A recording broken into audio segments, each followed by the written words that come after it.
The following podcast is a W2M Network original production.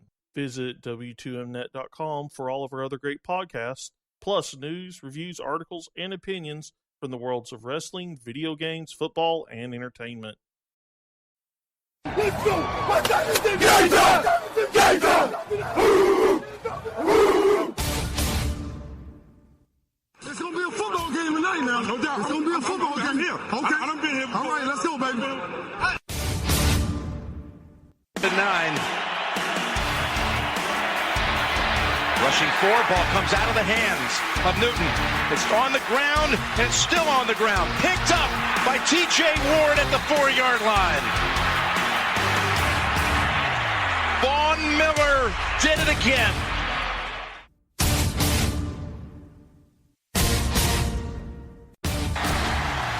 Alabama back on top of the college football world. Ladies and gentlemen, football to the max. Your host, Sean Garmer, Gary Vaughn, and Randy Isbell. Hello and welcome to their Football to the Max. I am your host of the Shindig, Sean Garmer, and this is the College Football Week 9 preview. There was some games that happened on Thursday.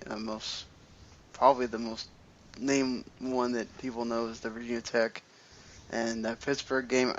Admittedly I did not watch any of these games, but perhaps my two co-hosts, yes, I said two because Randy has returned, and of course Gary is here as well. Maybe they watched it. But Randy, it has been a while. How are you doing? It has been a while, and unfortunately I did not watch the Thursday games as well, so I already came back just failing. It's wonderful. You don't blame yourself. I'm failing as well. You know, things are busy around here, and so I wasn't able to watch everything I needed to. So somehow I watched that failure of an NFL game instead. Yeah, I saw more of that than anything else. So. But I will say this. At least, the last time we ranked Virginia Tech, they went out and got whooped the next game. So at least they didn't do that. They won, so they justified their ranking this time. James Conner went off for Pittsburgh. He got 3 touchdowns and 141 yards. And Gerard Evans, the quarterback for the Virginia Tech, went over 400 yards and 2 touchdowns. So looks like he had a good day. Virginia Tech wins by 3. Pittsburgh's been a feisty team all year, so that was going to be a rough game. And then Toledo, who went and beat Central Michigan last week, they already lost, so they're down to 6-2. And USC keeps winning. They kind of been on this streak of winning for a while after they lost quite a bit at the beginning. They beat California 45-24, so maybe USC has that. They're going to start playing spoiler for people. Yeah, you never know. That could be the case, and it's kind of funny the way things work in college football because there's so many times where you say someone's dead in the water and they turn around and surprise you. And I'm not saying that USC is all of a sudden great or anything, but it is kind of cool to see that there is some life in those guys. Yeah, absolutely, and that's kind of what we said about the Pac-12 all year, was they were just going to beat up on each other and mess up chances to make the playoffs, and USC now looks like one of those teams that could do just that for somebody.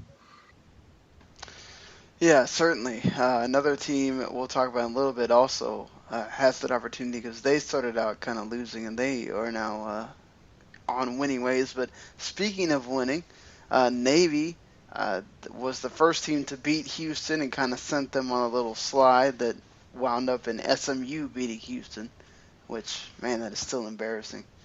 And then you get South Florida, who lost last week. So this matchup still means a lot because that would mean that they're kind of back to square one where they would both be tied in the American. And so this is the big game here in Tampa at Raymond James Stadium. Navy and South Florida on Friday or today or whenever you're listening to this. Maybe it'll already happened by the time you're listening to this, but Navy ranked, obviously. How do you see this going down? South Florida's been a tough team. Yeah, absolutely. But the problem is, it's neither team really has shown that they have much of a defense. Yes, Navy beats Houston a few weeks ago in a crazy shootout. I see this being a shootout as well. South Florida averaging just under 500 yards per game. I do like South Florida here at home to knock Navy out of the ranked position. Give me South Florida here. Yeah, this is really interesting because of what Navy's done this year. I don't know. I know I even ranked South Florida in our power rankings for a reason, and it's because I really do believe in them, and I do believe that they have that opportunity. So I'm going to agree with Randy on this one. I think Navy's going to be disappointed, and I think South Florida wins. I'm going to go, I guess I'll be the only one that goes with Navy here and say that they continue to be the top of that American and earn their spot. And keep it going for the for those military academies that have been doing decently well this year. So that continues, and so we move along to said Houston team that is playing UCF at noon in Houston. They should win this game. They should be angry. They should be coming out here to stomp UCF, but you just never know with this Houston team. It seems that there is rumors abounding that some more of them that the Houston coach is already set to go to Texas. But I mean, you keep losing, you have to wonder if that doesn't get us set in stone every time you lose. Yeah, a more likelihood that he wants to just go ahead and make that deal now before things fall apart a bit more.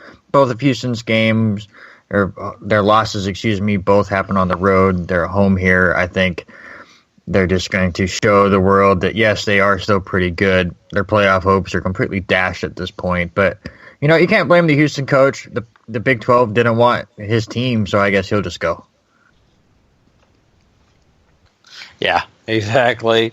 It's so sad. That still bums me out. I really feel like the Big 12 expanding would have done some good. But, oh well. Houston in this game, they should, make the rebound. But, they have not impressed at all lately. I've just watched this team go from really, really high to really, really low. And I'm sorry, but it wouldn't surprise me if they didn't stay low. But I'm going to go ahead and say they'll win.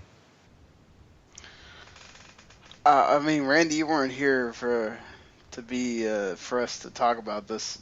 How do you feel about the whole Big 12 deciding to go with the TV money and not expand? Wait.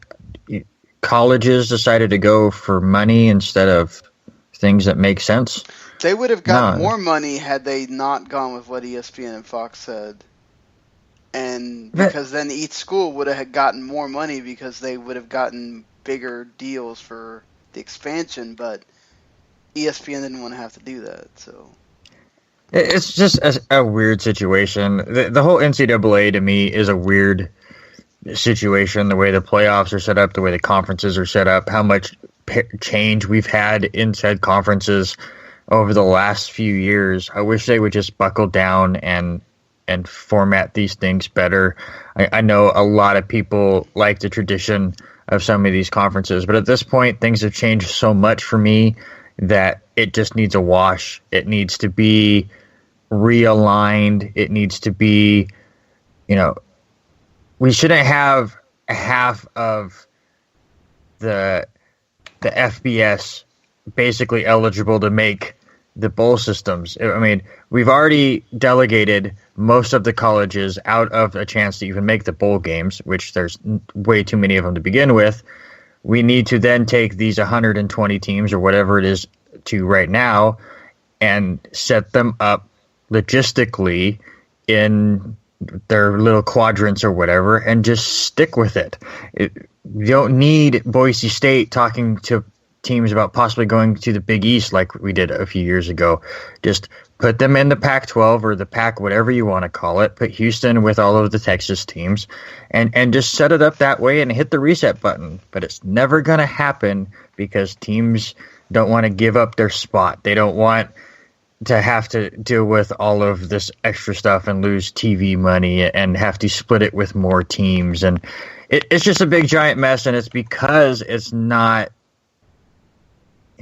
it's not policed by one governing body. It's the the Pac-12 has its own rules. The Big 12 has its own. It's like everyone else is doing their own thing. It's just, we need one governing body in the NCAA, and they need to be focused on the kids and the students and competition and not money. Yep. Sounds great, but not going to happen. And that's sad. Exactly. I mean, yeah, it's sad that, like, look, as corrupt as FIFA was, or still is, whatever you want to, the new governing body is trying not to be, it makes sense. Everything makes sense. Yes, the other governing bodies have rules too, but they come together for the World Cup, and guess who makes the rules? FIFA. They set how many teams go to the World Cup, and they set how you get there and all that stuff. Not the NCAA, where you let the Power 5 decide that there's going to be 4 playoff teams and not anymore, because if they ever become more than 4, the NCAA then takes control, and oh my God, they don't want that. So it's just like, good Lord, you could have thought about what was better for your game. Yeah, there's money that's involved in that, and don't tell me that having more teams wasn't going to mean more money, because it was. But Power 5 just didn't want other non-Power 5 teams in there, so they said, nope, we're taking control of this, and you're either going to deal with it, or they'd probably go strike out on their own. So, it's like the NCAA has to bend to their will instead of the other way around. It just makes no sense. But anyway, getting back to the games here. Louisville, who has been rolling ever since they lost to Clemson. They had the tough game against Duke, but they absolutely obliterated NC State last week. Virginia has been bad this year, as you would expect. They have some games where they've been okay, but even with Virginia being at home here, Louisville rolls, right? Yeah, absolutely. I have Louisville. I have to say it just for sake, just the way it is. Lamar Jackson, 34 touchdowns in 7 games. He has 34 touchdowns. I say he gets to 40 after this game. Yeah, that'd be amazing, and it would not surprise me as well. But yeah, Louisville definitely takes care of business. I don't know how freaking Lamar Jackson better be one of the final 3. He will for the Heisman. Just he's putting up like ridiculous numbers. It's crazy. One of these, this is a huge Big 12 game, because again, West Virginia is getting into this part of the schedule where they're starting to.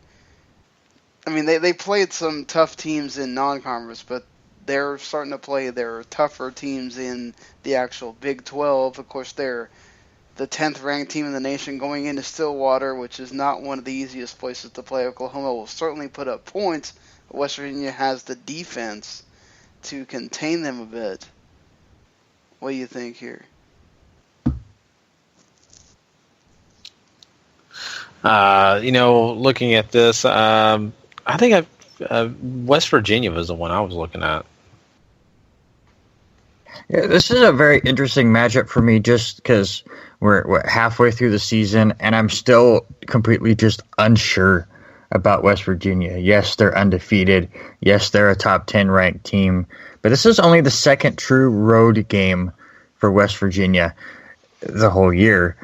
So let's kind of see what they do in that situation. But they have played some tough competition. A stat I found very interesting. They have 5 wins against an FPI top 50 team this season. The only other team that can say they've done that is Alabama. So they've played competition. It's just not quite on the road. Oklahoma State plays ranked teams very well. So it's going to be very interesting. I have it low in my confidence rankings, but I say West Virginia gets the win here. I have it right at the 5. I just think West Virginia's defense is going to be able to shut down Mason Rudolph, and you're not going to see Oklahoma score the 45, the 50 points, I don't know if they even get to the 35. So, and West Virginia can put up points too if they need to. So that's the thing. They're versatile, but they do rely on kind of shutting you down, and they did it to Texas Tech, who we saw put up ridiculous numbers last week. So. Yeah, and good God, West Virginia, put Oklahoma State out of their misery, please. So sorry, Gary is still mad that Oklahoma State keeps making it into the top 25. I'm just, it makes me sick. Anyway, go ahead.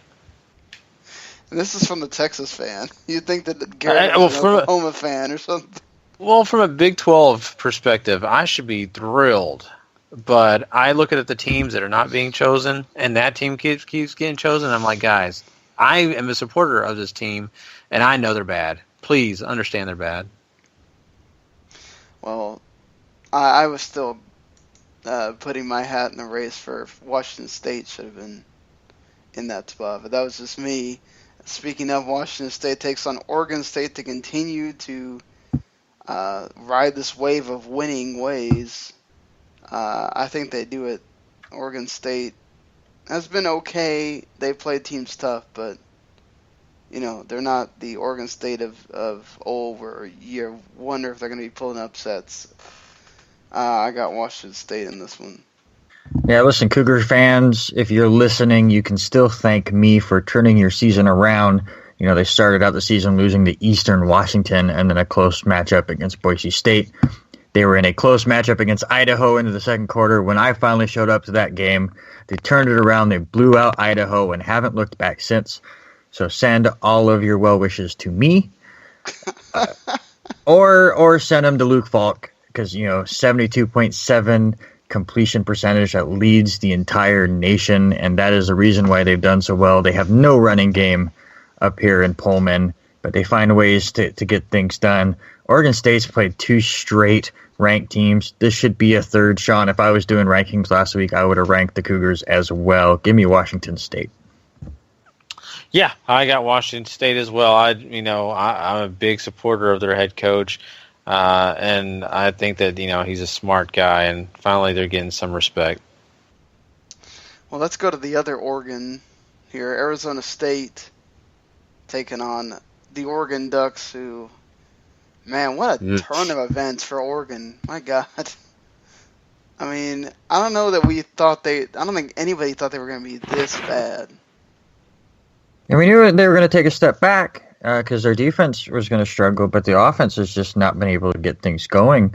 Listen, Oregon's lost 5 straight games, and they've given up 35 or more points in all 5 games. Now they're having issues where they believe their opponents are stealing their signs. Well, don't hold up signs then, and people won't steal them. I do worry about Oregon here is Arizona State, who I still thought should have won the national championship last year, but they disappointed me greatly. They still do have a great rush defense. They're allowing less than 100 yards a game, and that's where Oregon really excels. They go about 250 a game, but Arizona State really struggles on the road against Pac-12 opponents. I think Oregon finally gets that win and will beat the Sun Devils here. You know what? I'm going to go with the Sun Devils, and I don't have a lot to base on it because I really feel like Oregon, this is about the time of the year where they find ways to win games, but I'm still going to go with the Sun Devils. I think they've kind of shown me that they can sneak out a victory. You know what's interesting about a lot of these top-ranked matchups that we have this week is that last year those teams beat these ranked teams. So could we see it happen again? With Michigan State, I certainly don't. They are nothing like the team that they were last year.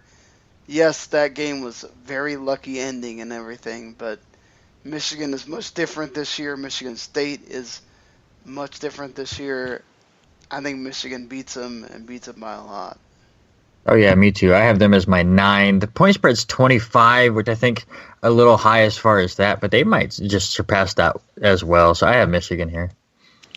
Yeah, I mean, I think so as well. Michigan is just going to trounce them. I mean, I know, yes, the rivalry. No, it's not going to be close.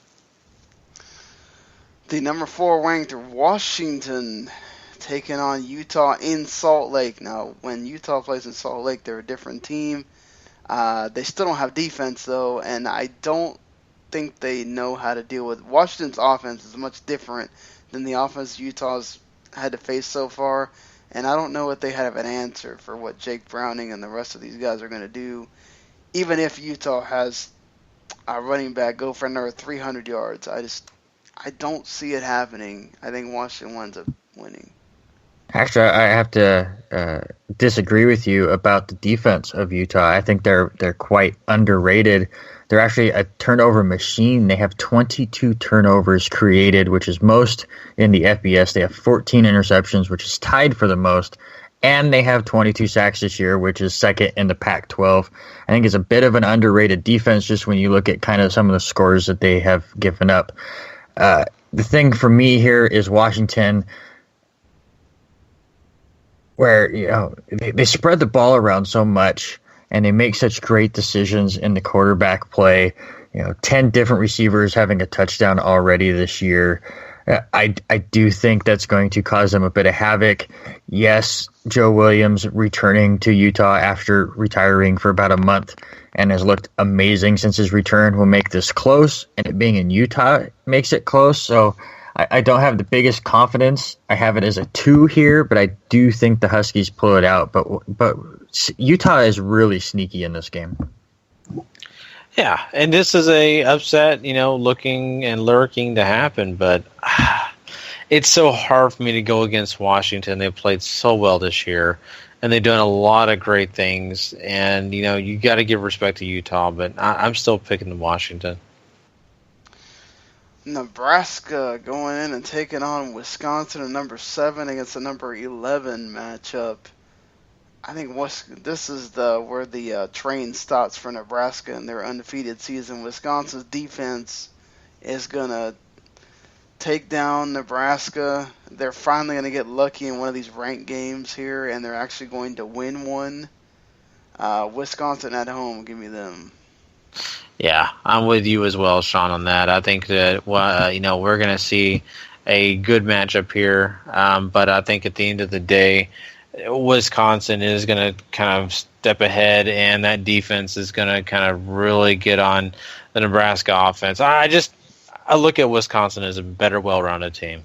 Yeah, Nebraska's a great story, starting the season 7-0 for the first time in, 15, 20 years, but only faced their one ranked team in Oregon, who we've already talked about being complete disappointments this year. Wisconsin's had a brutal schedule, kept it close against both Michigan and Ohio State, just falling short by a touchdown. Wisconsin's won the last 3 matchups. I think everything here points to Wisconsin getting the big win, especially since Nebraska has to play Ohio State after this. So nothing looks easy for the Cornhuskers, but it's been a great start for them, but I have Wisconsin as well. Baylor travels to Austin. They don't have to go very far. Travels to Austin to take on the Texas Longhorns, who, at least they'll keep up with them in points, you think. But I don't. Even being in Austin, I think Baylor takes this one. Yeah, I totally agree with you on this. I think that the Longhorns have struggled so much, and I don't think things are getting much better. Baylor is so dominant. They've came in. They know how to score points. Their defense, sure, it can give up some points, but I think still they're a scrappy bunch, and I just don't see Texas defeating a team that I really feel like is going to beat Oklahoma, basically anybody they face in the Big 12 is what I'm trying to say, and this is not going to be the team to slow them down. Texas owns this rivalry, but Baylor is turning it around, winning 4 of the last 6. I think their offense is too much for Texas, who has lost 4 of their last 5. Give me Baylor, but Remember when Texas beat Notre Dame and everyone was like, oh my God, Texas is a top 10 team. They're back. No, they're not back yet. I know. It's sad to me, but yes, I agree. I fell into it. I wanted it to happen so bad. Oh, maybe this will be another one of those where Texas beats Baylor and everybody's like, oh my God. No, I hope that, because I don't want false, Yeah. I just don't think there's anything that's going to happen that's going to keep Charlie Strong there unless they just don't find a better coach for some reason. But let's get into this big ACC game where Clemson travels to Tallahassee to take on the Florida State Seminoles. Florida State, basically, their only shot at possibly doing anything when it comes to this conference. They have to win this game. Clemson, obviously, trying to stay in the playoff race here. They also have to win this game.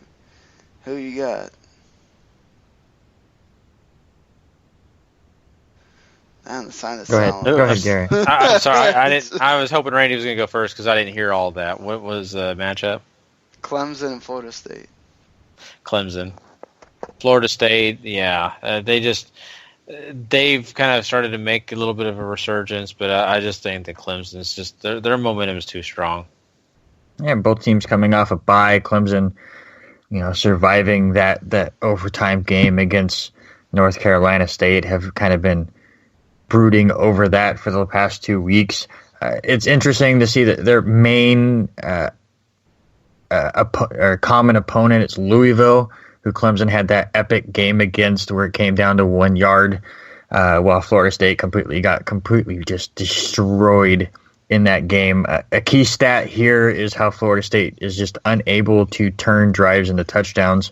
They actually have the lowest third and out percentage of any Power 5 conference, but rank 54th in that same category for those drives finishing in a touchdown. So look for a lot of field goals there, and you can't kick field goals against Clemson and stay in it. I think Clemson pulls ahead early and holds on for the victory. Yeah, I think holding on is a very good key. I think this is going to be a close game. It's in Tallahassee. I think Florida State knows what the stakes are here, and they have been on a bit of a resurgence. And, it's not like Clemson's been playing perfect ball the whole time, as you mentioned, Randy, so they could be right for that upset. So I'd say be careful. I don't know that this is one of those totally in the bag, but I'll take Clemson. But, man, it's not. I might have this as my one. I'm not very confident about this at all because I'm not. Each other tough. Yeah, I'm definitely not confident. It's my 3, but it's just Florida State and their inability to finish drives kind of has me scared here. Speaking of another team that's wanting to live on the wild side, I don't know how many times you're going to be able to do that if you're Boise State, and Wyoming is a team that beat them last year. I'm still going to take Boise State away, but I would not be surprised if we get into one of these. We go up big and then we got to be fighting for our lives at the end, or where it's one of these close things, because Wyoming's been sneaky good this year. Actually, Wyoming did not beat them last year. I thought they did. Apologize. No, I was going to say, you made me recheck my stat. I found a stat where Boise State's actually 10-0 all time against Wyoming. So they lost to New Mexico. It might be who you're thinking of last year, but Boise State does own this rivalry with Wyoming. Can't stop giving up more than 20 points a game. I like Jeremy McNichols in this matchup. He has 12 rushing touchdowns. I think he adds to that and tops the 1,000-yard mark on the year. I like Boise State by a lot in this game. Yeah, I'm a Boise State on this one because of the fact that I think they've proven that they, handle adversity pretty well, and so I feel like they're going to take this one. We move on to another team that's been resurging here, Auburn, after losing 2 early games. They decimated Arkansas, and now they go on to, I don't know if you could call them a sad state for Ole Miss after having so many close games, and they just getting their heart broken every single time. I think Auburn's going to be another one that's just going to deliver that just crushing blow. Yeah, I'm there too. It's my 1 at the moment, and I might move it up. as I've looked at some of these other games, and I feel a little bit more confident about Auburn. As you said, Ole Miss has had just a brutal schedule. They're 1-4 against ranked opponents this year, but the fact that this is their 6th game already against a ranked opponent is just crazy. Auburn just runs all over teams, and Ole Miss has had some trouble stopping the run. And that's why I think Auburn on the road in an SEC game, which is tough to do, I think they get the win here. It's so hard because of the fact that I think Auburn's a good team, and they proved last week that they are to be reckoned with, and I think I'm going to go Auburn here. Florida taking on Georgia. In Georgia. Yeah, I think Florida wins here. I think Florida is definitely, once again, starting to catch some momentum here. Georgia is Georgia, and, we saw them earlier this year, how they kind of floundered. And, I don't think they've got any better. So I'm going to go with Florida here. I had some stats, but I don't know if I could do better than Georgia is Georgia. It's just wonderful. Well, I love it. It's so great. No, Gary, that's why I had to cut back. I love that. It's wonderful. No, listen, I have Florida here as well. Luke Del Rio returned 2 weeks ago against Missouri. Struggled a bit, but it was nice to see him back on the field. Both teams come off a bye week, which is actually only the 5th time in the 94-game history of this rivalry that both teams had a bye coming in. Georgia just doesn't have the offense to keep up with Florida. Florida's defense is just too good. Give me the Gators. Another team in Florida, Miami, who has taken a fall from grace after losing consecutive games, taking on a Notre Dame team that keeps losing in South Bend. This is a tricky one. Well, I'll just do it this way. Who would you rather pick in this game? The team that has lost 3 straight after winning their first 4? Or the other one who only has 2 wins on the entire season, and they're against Nevada and Syracuse? I am picking any team that is, I'm picking any team that is not Notre Dame, I'll say that. Notre Dame is not going to win. I'm sorry. They're just not up to it. If you could have ties still in college football, this is the equivalent of the Arizona-Seattle game from Sunday night. Just brutal. I'm taking Miami. I'm taking Miami too. Don't remind me of that game. But yeah, I'll take Miami. But man, jeez, I'm not. Don't get me started. I'm glad I wasn't on that podcast for that game. Oh. Yeah. Anyway, well, hey, go ahead. No, you're fine. Yeah, well, at least we go from a game that, you don't want to pick one to a game where you just get to see a bunch of points go on the board. Texas Tech taking on TCU and Amon Carter. Woo. Shootout. First one to 50 wins. Give me the home team. Give me TCU. Yeah, give me TCU too. Yeah, TCU. An angry Ohio State taking on Northwestern, who's actually been pretty decent this year. Yeah, Northwestern in 3 straight weeks, beating Iowa and Michigan State on the road, as well as Indiana. But they are facing Ohio State at the worst possible time after their big loss to Penn State, which, listen, does not knock them out of the playoffs. They still have the Michigan game later on. They're ranked 6th. So look for them to make a statement here against a very competitive Northwestern team, but I like Ohio State. Gary? Yeah, Ohio State. Oklahoma is going to roll through Kansas, or well, they're gonna. Yeah. You're not worried that Kansas beat Rhode Island in the opener and then have lost their 6 straight, and you're not. That doesn't scare you at all? No. Okay, me neither. Oh, man. I was starting to worry. It was like, uh-oh. Texas A&M is also going to roll New Mexico State. Hey, New Mexico State lost to Idaho by 32 points. That's all you have to say. Penn State taking on a Purdue team that's actually been kind of feisty. Ooh. Who's this again? Penn State. They got ranked this week. I'll go Penn Yeah, State. AP ranked them. Yeah, Yeah. Who are you going with, Sean? I'll go with Penn State. See, this is where I have to just be that guy. Yes, Penn State has the big dramatic win against Ohio State. But this is the letdown game. Purdue is good. They kept it close on the road against Nebraska. They even led it at the half. I'm taking Purdue. How much did Drew Brees pay you? Drew Brees paid you. He won the fantasy matchup for my girlfriend last week, and I told him, if you do that, then I will pick Purdue. So okay, that was the price. Okay, well there you go. Fair enough. Well, Gary, our alma mater there in North Texas, taking on that Texas San Antonio. Texas San Antonio is going to make them look awful. So yeah, no, Texas San Antonio is definitely a team that even good teams struggle with. So I want to remind you, the last time we played against North Texas, they won. So. Yeah, but I didn't have I had more confidence in them actually having a shot this time. I was just saying that no so confidence. we can keep the juju going, and let's both pick against them again, Texas San Antonio.